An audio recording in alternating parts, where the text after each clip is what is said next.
Moment Talk. I'm your host, Shiso Moore, and joining us is my co-host, Mai Tao. And today's episode is by far the most inspiring guy I have chatted with. There's so many guys that's been on the show before us and then more to come. However, again, this guy is so inspiring. I met him about a few years back in Fresno, and his childhood was very rough. His dad was an abusive drug addict. His mom abandoned him as a very young child. He was bullied in school. Despite all that, he didn't fall into depression, but instead it fueled him to learn English and more. He went to study in the Netherlands and came to the US for college. After being abandoned for quite a while, for maybe a little more than a decade, he was reunited with his mom and dad. Furthermore, he built a school in Laos for kids and teach them English. Fast forward, he was supposed to be biking from the west coast to the east coast starting this month. However, due to the pandemic, that has been postponed to next year. But lastly, happy birthday, her. Yeah, and you turned another year already. But last, let's thank our sponsor and let's jump right into it. Today's sponsor is brought to you by Shiso's Menswear. Are you looking for the latest trendy men's fashion? Look no further. Shiso's Menswear carries handcrafted bow ties, suit accessories, and everyday streetwear. They are your one-stop Hmong-inspired men's shop. You can search them online at www.xixomenswear.com. Now let's get back to the show. Hey, we are super excited. Today I have me and my co-host, Mai Tao. And who are we talking with, Mai? We are talking to the one and only Vang. I'm sure you guys all have seen his videos. You guys have heard him on the TEDx Youth Talk. Very, very exciting, interesting person that we are talking to this morning. This gentleman has biked we call it Laos, Thailand, to Vietnam, and back around. How much mile was that, man? Her? That was, I think, roughly 4,000 to 5,000 miles. And how many days was that? That was almost 3 months. Oh my goodness. All right. There's one thing I always ask everyone. Tell us one thing we do not know about you, her. One thing you don't know about me. Wow.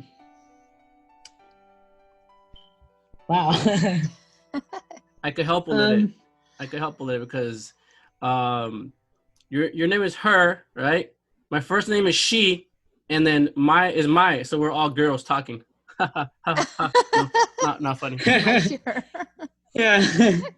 I think so.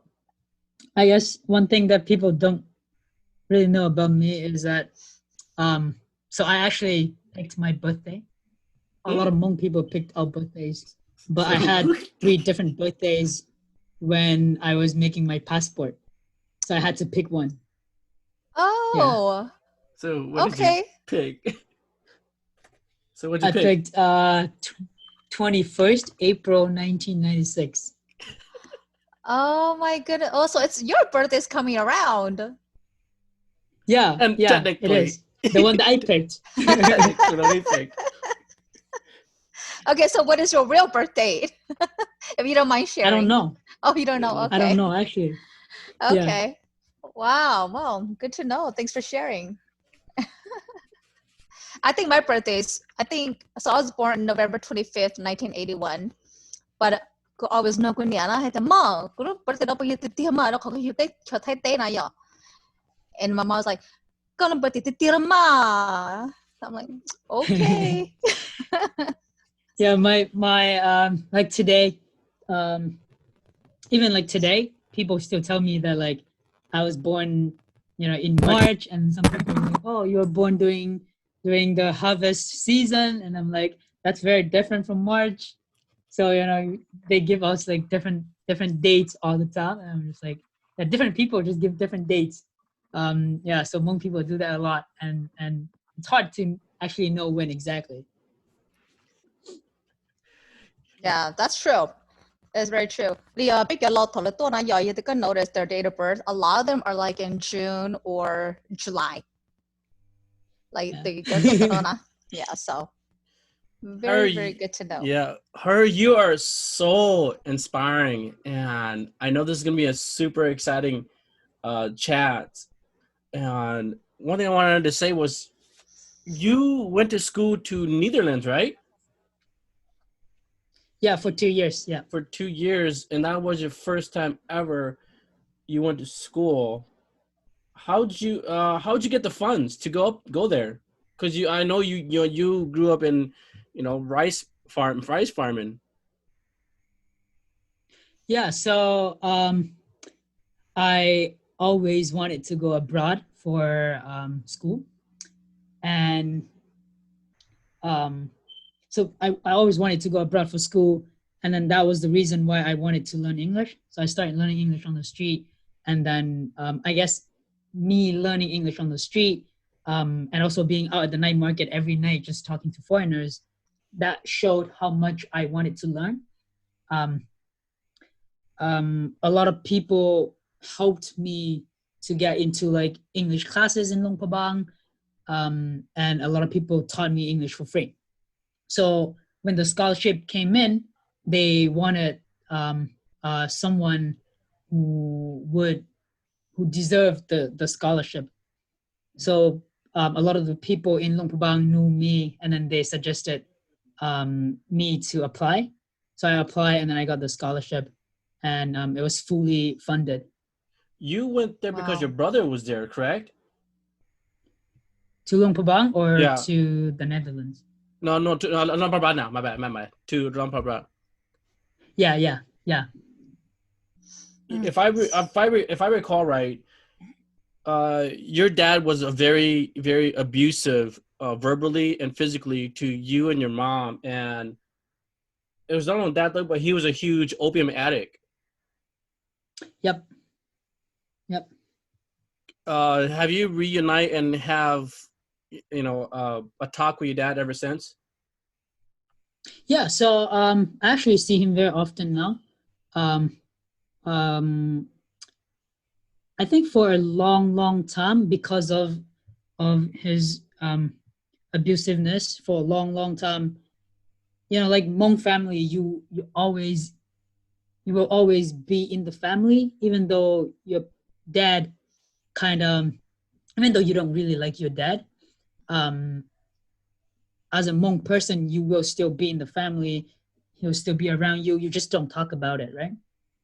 So for me, for a long time, I just had that kind of like anger and hatred in me, but I didn't really talk to anybody about it. Also, you can't talk to anybody about hating your dad, I guess. Um, so for a long time, I didn't talk about it, and then I met this teacher who taught me to to forgive people, and then eventually I came to realize that what my dad did, meaning what he did to abuse my mom and to broken down the family, I I I I only needed to see it from a different perspective.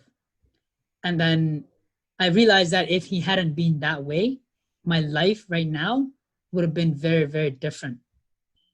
I would probably have been married already, nyapite ote already. Um, so I'm very thankful for him and my family being exactly the way it was, because that really made me who I am. So I guess I don't really have any hatred on him anymore. I talk to him a lot. Um, I'm aware that he has his own ideas that I don't agree with. But I'm okay with that too. Have you ever And shared that those feelings with your dad, her? Um, Not really. Okay. Some I it's a goal for me to do it. okay, Yeah. Okay. because your dad was so abusive at 5 years old. Your mom and dad had a divorce, and it was just you and your mom, just living, whatever Yeah. you guys can live off of, rice farm work or whatever you guys could, make ends meet. I mean, there was a point where that was divorced, and then you guys went on with your life with just you and your mom. And at one point, your mom told you like, "Hey, son, Hug, what would I visa, right? I'm gonna go get my visa and Yeah. brought that, and you're like, okay, but you didn't realize till what 2, 3, 4 months later, like, wait a minute, like my mom disappeared. Yeah. So I was 9 years old, and so my mom and I usually we went to visit my aunt, right, my mom's sister, in a village on the way to Vientiane.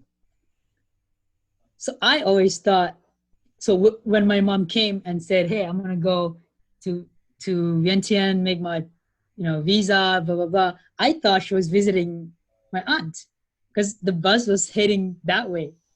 So I didn't know. And then she once she was gone, she called, and then my brother explained it to me. He was like, "Oh, the U.S. is far away." Also, like, education in Laos is also for us. I didn't know what the U.S. meant at 9 years old. Have you ever So heard I of the didn't know United where it was. States before that? Have you ever Yeah. heard of the name United States? Oh, okay. Well, I I think I have, but as a kid, I don't think I knew what it meant. Okay. Yeah. You probably thought it was just the next village across the mountains or something. Yeah, I actually thought Laos was the only country existed until I came to Luang Prabang. Yeah. Okay. Okay. Now, I think what I find really, really beautiful about your story is you really grew up with nothing. You grew up with an abusive father who left you and your mom, but somehow, some way, you found resilience in your journey. You found that to get out of that, you had to learn English.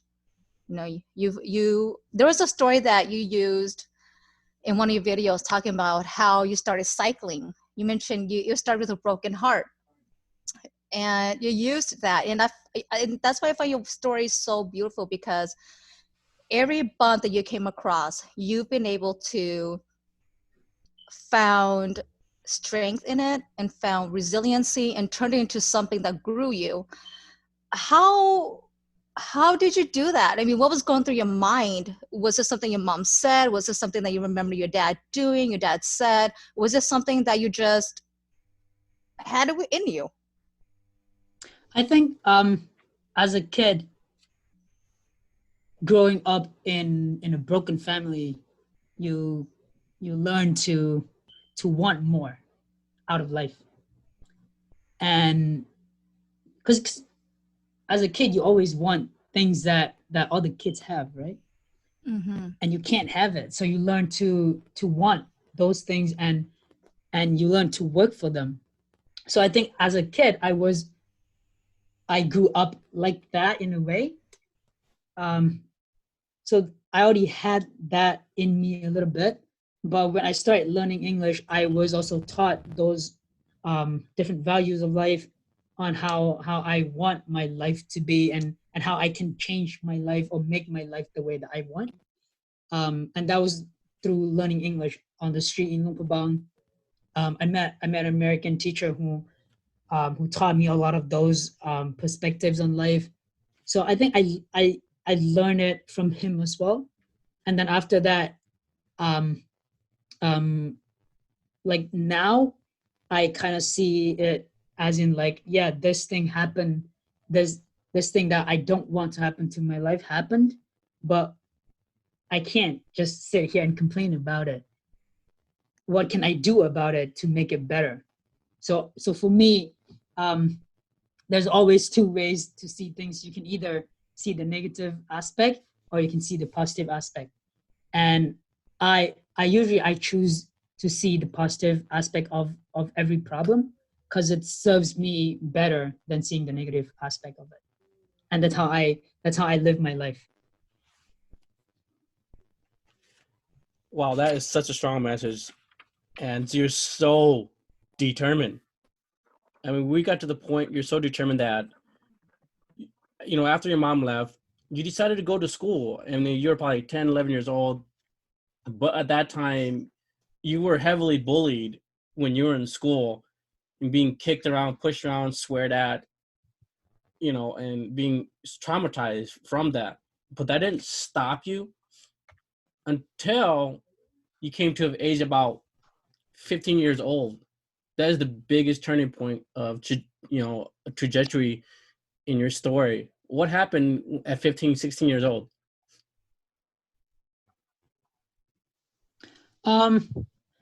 So I think the whole bullying that happened in school also really made me realize that I had nobody to protect me, and I had to stand up for myself. And I think that also lead me to leaving the countryside, coming to Luang Prabang, and wanting um, to make something out of life for me. So when I was 15, I wanted to my dream was to go see my mom in the US. Because after she left, she told me that she told me that she would come back for me, right? And then she never did. So I was like, you know what? If she doesn't want to come back for me, then I'll work my way up and I'll go see her. So at 15, I moved to Luang Prabang and I started learning English. Um, and I was gonna go to all the English centers, but it costed a lot of money. So I just went on the street, started talking to foreigners. A bunch of my friends and we all did that. And then I was able to, like I said earlier, I was able to meet an American teacher who took me in and fed me food, gave me a house, and taught me many life lessons that I wouldn't have learned otherwise. So that that that time really changed my life and really made who I am today too. Wow, this gentleman, this teacher that you met, must be an amazing guy. Yeah. You were at a point where you were so determined that you were going to school, and at night you went again to the street tours and the foreigners, and you were talking a broken English. I could just imagine you talking, hey, Mister Gababa, me too. It was both mixed and trying to talk in Hmong and English because you wanted it so bad, because you're determined of seeing your mom, going to school. I could just imagine you on the street just talking both, heck, you must put Hmong, Mika, and maybe Laos in the mix of just trying to talk and communicate with these tourists. Am I right? Yeah. So yeah, we were my friends and I were like, we really wanted to learn the language, and there were a lot of foreigners in Luang Prabang, so we would just ride a bicycle around town, and anybody that we saw, we would stop and talk to them. And also at that point, we did not know anything about cultural differences. So questions that we asked them would be things like, where are you going? Where are you from? Where do you live? And we would freak them out. Like that would be like the first question. We would be like, hello, where are you going? And it would freak them out. Yeah, and then What did they some of usually us say would. to you when you guys asked them that? When you guys ask you, Nim, where do you guys go? What do they usually say? I would be freaked out if someone I don't know came up to me and be like, hey, where are you going? Where do you live? Yeah, but we were also a bunch of kids. Oh, So yes. yeah, and we had backpacks on. We looked like students, so they didn't freaked out that much. I remember there was one time at night I was coming back from the night market from talking to foreigners, and then there was one word that I forgot the meaning. It was apologize. I forgot what it meant. So on my way from the night market home, I was looking for a foreigner to ask, and then it was at night. It was like 10 p.m.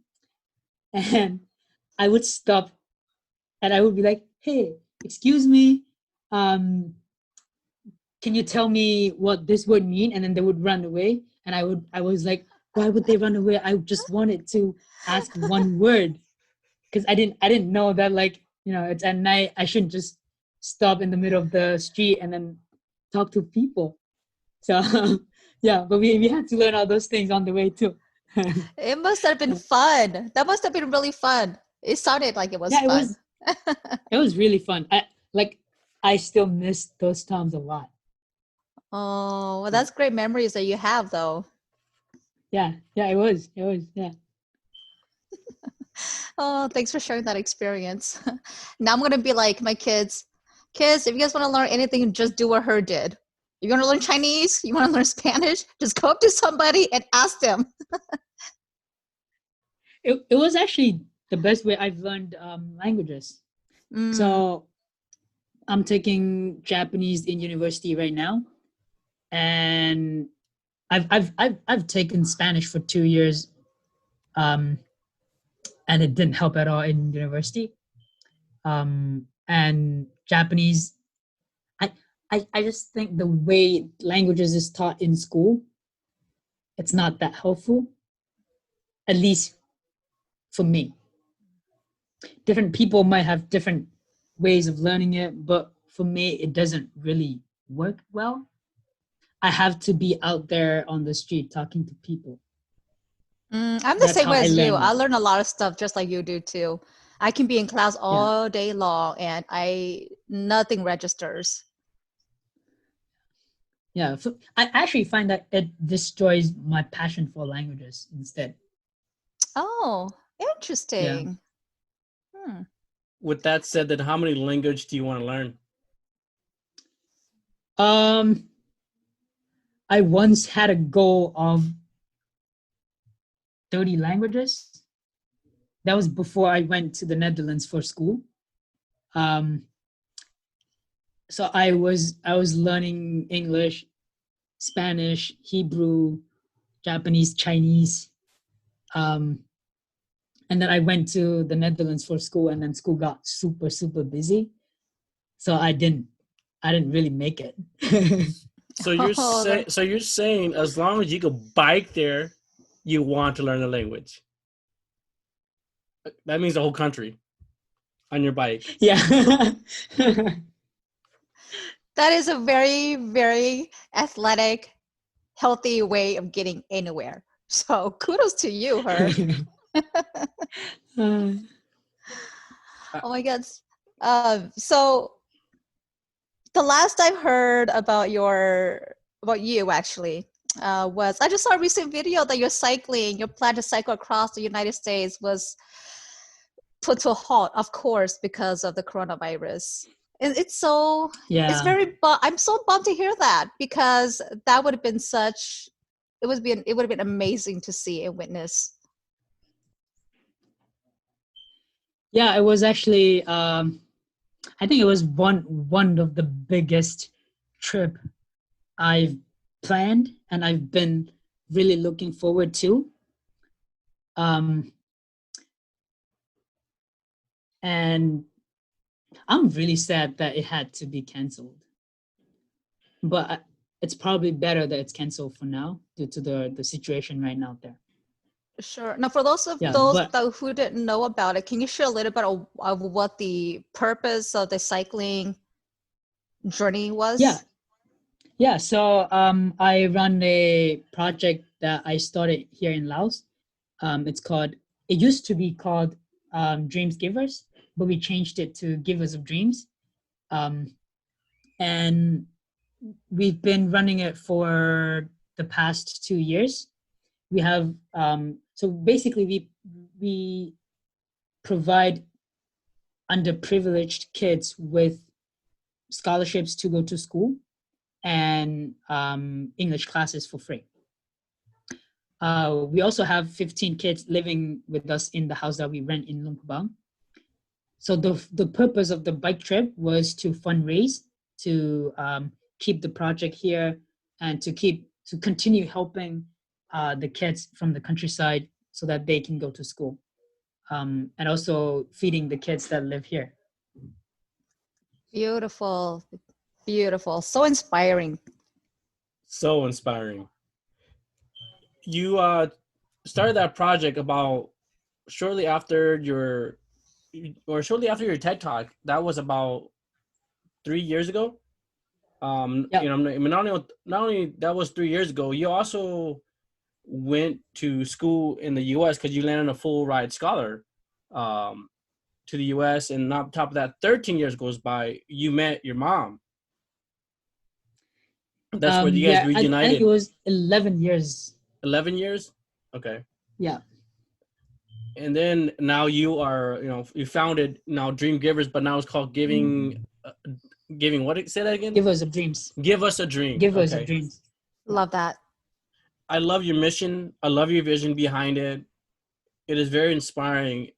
It resonates with what you did as a kid, but now, you know, these kids are gonna have it maybe just a little bit less harder, you know, to learn English thanks to individuals, to you. Hmm. So, how many students do you have right now in school, Lo Permpang? I'm sorry if I'm saying that wrong. um, yeah, so the students vary from time to time. It depends on what time of the year. For example, in the summer, when schools are all on break, students from different parts of the country come to Luang Prabang for English classes. So during that time, we have over 100 students, Wow. and like the houses, it's a house that we rent, right? So, but it always feels like like a kindergarten school. The house is always full, like all day long. Um, because I teach a class, and then the older students, they also teach their own classes as well. So we have a lot of beginner kids and also advanced kids that are coming from everywhere. So we get like packed, and during the summer we have over like 100 students. But during when school is in session, we have roughly around 50 kids. Wow. The kids must love to come to school every day. Yeah, they do. They do. Yeah. That's Yeah. awesome. That is super awesome, actually. And I mean, in school, you're probably teaching what? Obviously English, math, anything else besides any different what you're teaching her? So we teach mainly English, but we also try to teach the kids things that are related to life. So we talk a lot about culture. We talk a lot about love, relationships, um, goal settings, dreams, that kind of things as well. So, anything you want to share with us with your experience with the kids, bringing education to them? Because I think a lot of the times for us who don't live there and who doesn't teach or see the kids every day, we don't know exactly what happens there.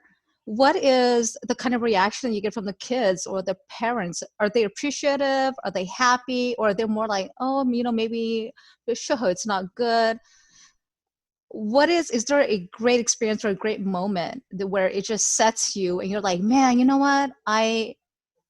This is definitely my calling. I'm meant to do this. And I see that it's really helping. Yeah. So I have a kid called Zal, and she's a sister of a friend of mine, and her parents are a lot like my parents. Her dad was also addicted to opium, and two of her sisters got married to two Chinese men, and so after they went to China, they got sold off to other Chinese men. And so for me, I always wanted to change the lives of those kids that could end up like her sisters.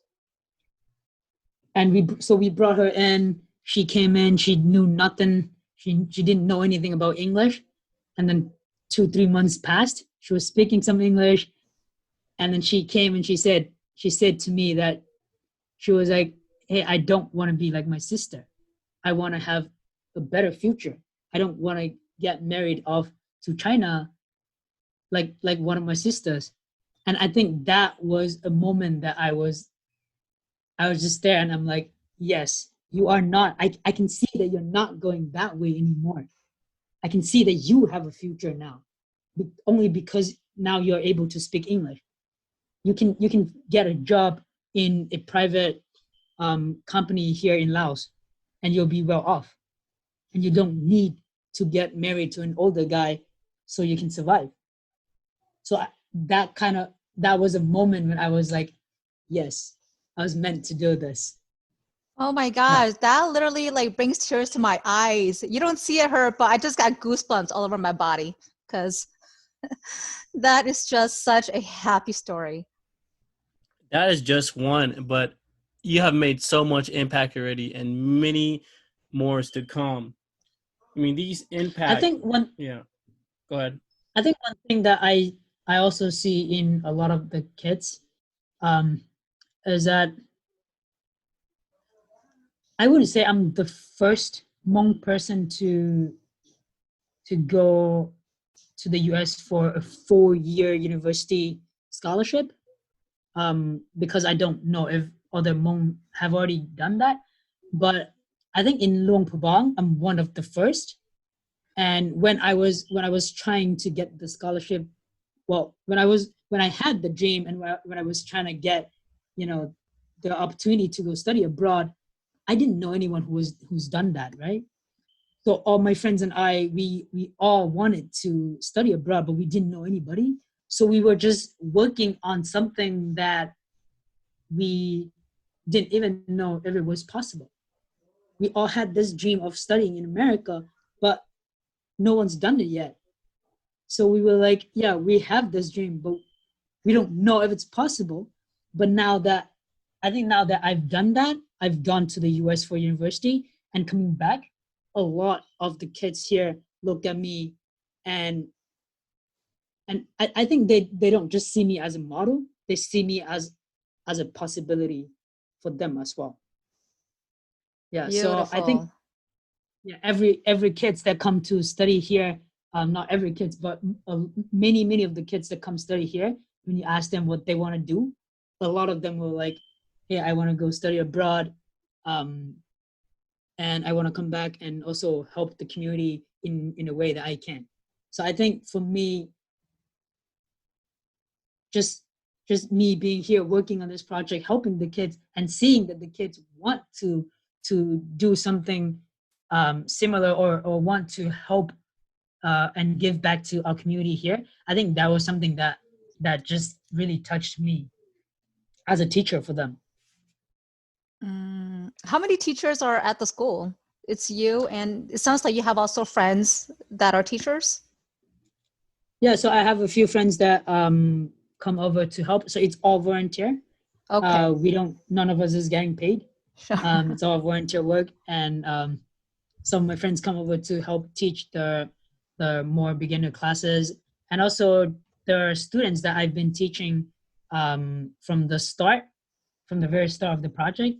They have pretty good English, so they're also trying to practice it by teaching other kids as well.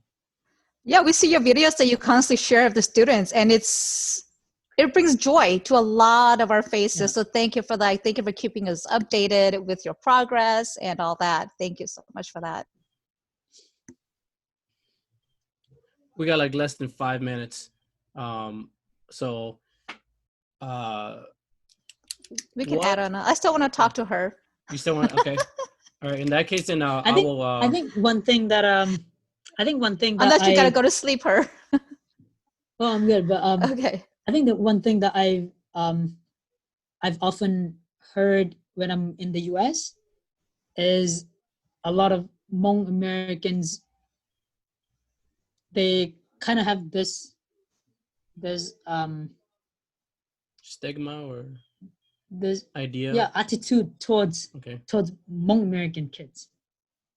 They kind of they tell me things like, oh, you know, they're so spoiled. They don't, you know, they don't work as hard, Stigma, yeah. and you know, like things like that.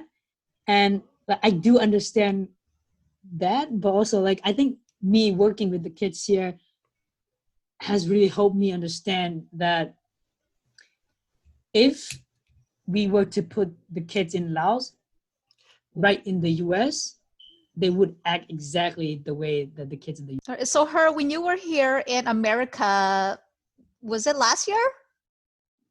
Yeah, it was. So I just came back like 2 weeks ago. Oh, okay. All right. Oh, yeah, Yeah. because I think I spoke with you earlier this year, or was it? Yeah, I think it was Yeah. earlier this year. Okay. Yeah. Tell me one observation that you had in America that kind of took you by surprise. Yeah. So when I first got to the US, I went to Sacramento first. I went to meet my mom, and then I saw a lot of the Hmong kids there, right? And I think my first impression was also like, oh, why do all these Hmong kids just play video games all day, you know? And then after a while, I realized that also me working with kids in Laos, I realized that Hmong kids in Laos are also Tungging. Yeah, we have a lot of Tungging kids here too, a lot of in the US. But Hmong always tell me that, hey, you know, especially because I go around and talk about my project, and I tell them about the kids that really want to learn. So they always tell me that, oh, they're lazy, they don't want to learn, they always play video games. And then I'm like, you know what? If we were to put the Hmong Dua in the shoes of the Hmong Mika, the Hmong Dua would probably do exactly the same thing. And if you were to put the Hmong Mika kids right in Laos, where they have struggles, they would probably strive for more in life as well. Yeah, So I I don't would think we should agree. compare the two communities. Oh, the life of Yeah. comparisons, huh? Thank you for saying that. I think a lot of kids in Momika will be happy to hear that. Yeah, I think a lot of the because sometimes when I'm there, right, and then the parents say that to me, and then the kids is right there, and I'm What do like, you say? How do you respond to that? I I said what I just said. I'm like, Okay. hey, I think if you put your kids in Laos, they would probably work as hard as the kids in Laos as well. Oh, yes. Yeah. I believe that. I believe that to be true too. Because the cultural upbringing here is so different. Yeah. Mm-hmm. There's too much time here in America. But I wanted to really just talk a little bit more about your foundation, Dream of Givers. I remember the very first time that we heard your name, Herving, and everyone's like, "Who is Herving?" Talking about, wanting to bring education to students and kids in Laos, right? I remember when I first saw your video, and I'm sure many people that are listening are probably going back and saying the same thing, like, "Who is he? Like, is he serious?" And now, how many years has Dreams of Givers been in action now? How many years? So I actually started Givers of Dreams in 20 2015. No, 2016, actually 2016. But we were only giving out scholarships. We were not renting house and giving classes for kids. And then 2018 was when we went pretty big on it. It was when we started renting houses and then having kids come live with us. So it was 2018. Yeah. Wow, and it seems like it has grown so much. I mean, you have a board of directors now, working with other Yeah, people. we're trying to turn it into a nonprofit. Well, you know how you're doing. You guys, all of Yeah. you guys collectively are doing a wonderful job. What is your vision for Dream of Givers? Your ultimate vision? So we want to expand Givers of Dreams not only in Laos but also to Vietnam, and hopefully to Myanmar as well. I haven't seen the Hmong community in Myanmar, so I don't really know how much they need something like Givers of Dreams. But Vietnam, they definitely do, and also the kids there are like super eager to learn as well.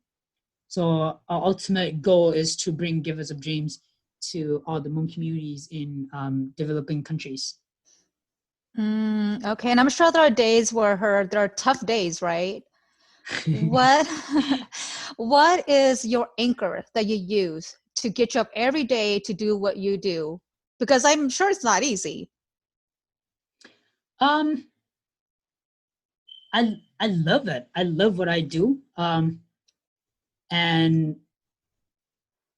just seeing the kids from from not not having confidence to starting their own projects and going out to the community, doing different services for the community. I think that makes me get up every day to doing this work. Beautiful. Beautiful. You're making a big impact to her. Thank you so much for that. But let's go back and talk about your cycling in the USA.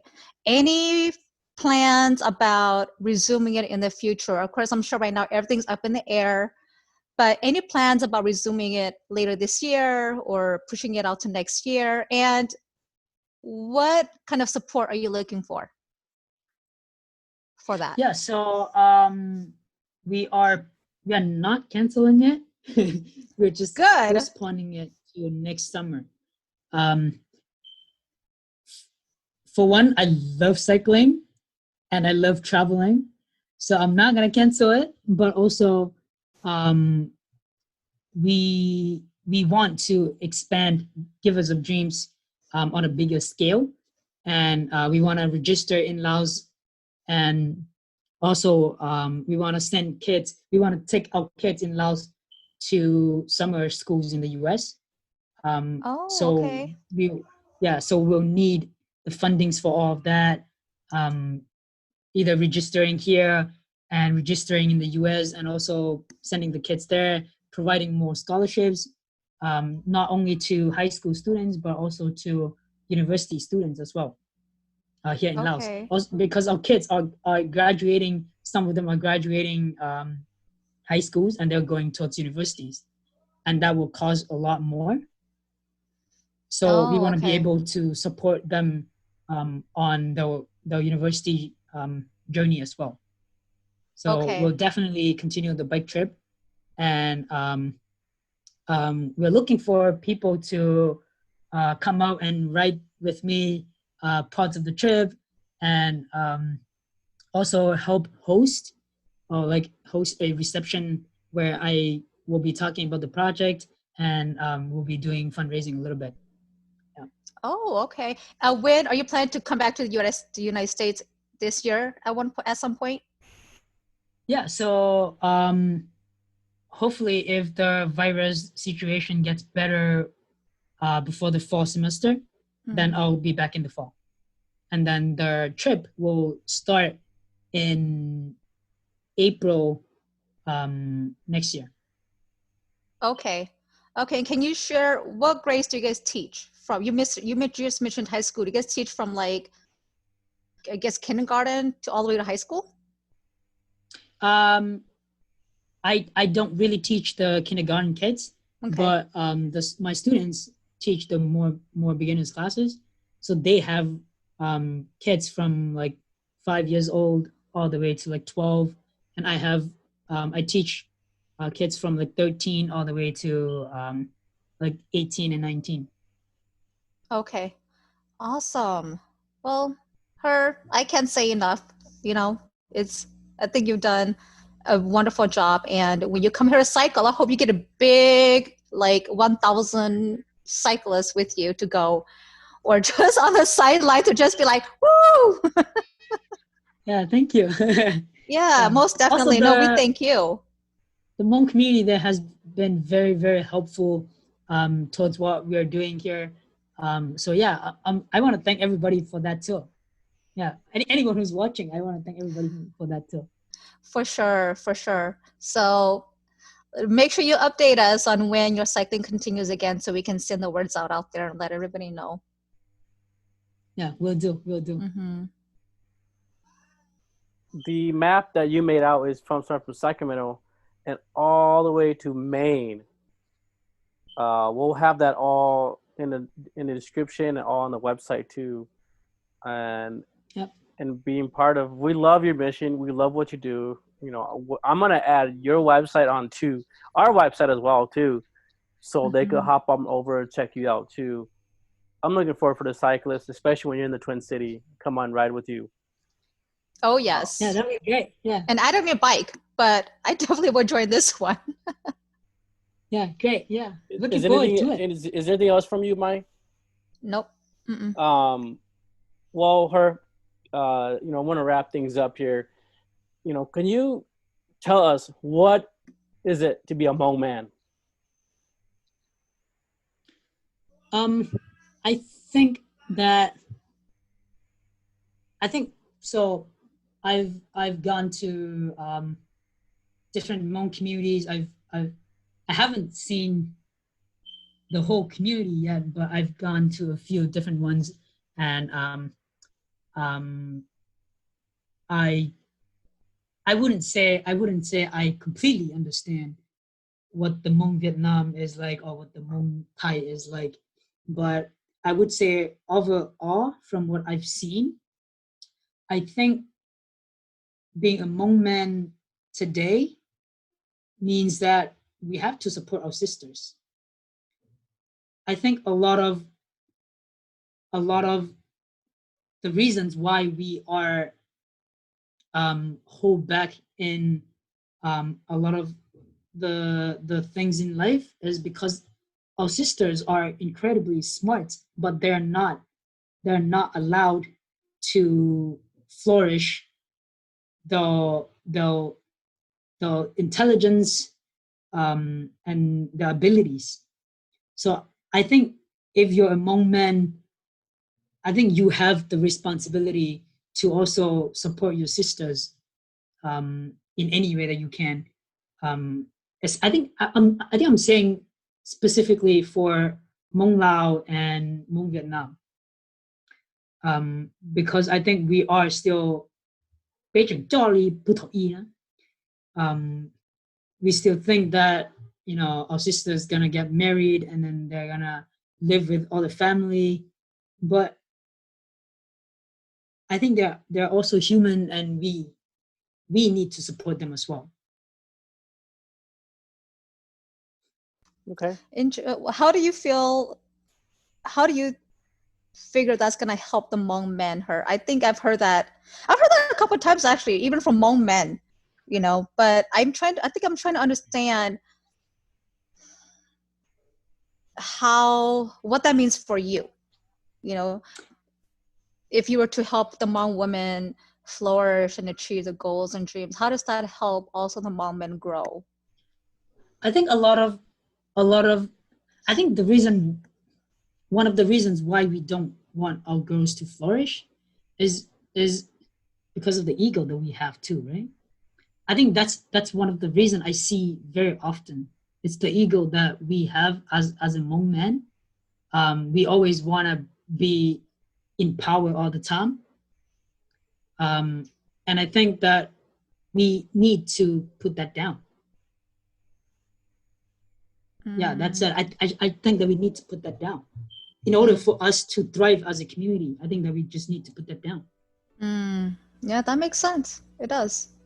Lastly, can you give us an advice, give us the advice that you would tell your younger self, tell the younger 15-year-old her, if he wants to be a cyclist or a nonprofit, certain school, the mission that you've done?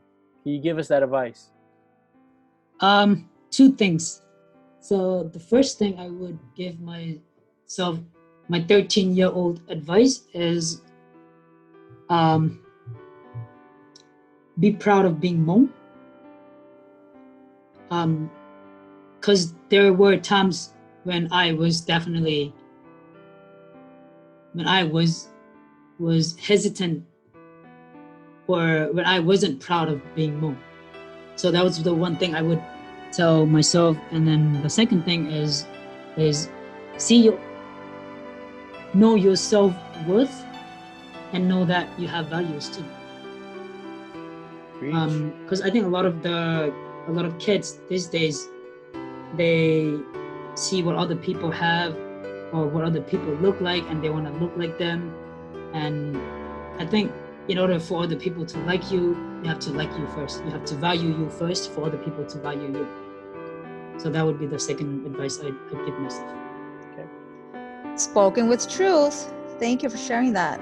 And then lastly, to wrap this up, where can we follow you, man? There's a lot of listeners. Like, where do you have a website? Do you have your Facebook? Can you tell us that? Yeah. So I have a Facebook page, just called vang, and yeah, if you go follow me on there, I usually update anything about the project or about my life cycling, and anything about me where I update, it's all on the Facebook page. And also you can just people can just message me on the Facebook page as well. We are very, very appreciate your time, especially coming on to talk to us, inspiring, and having a nice long chat with us. So thank you so much.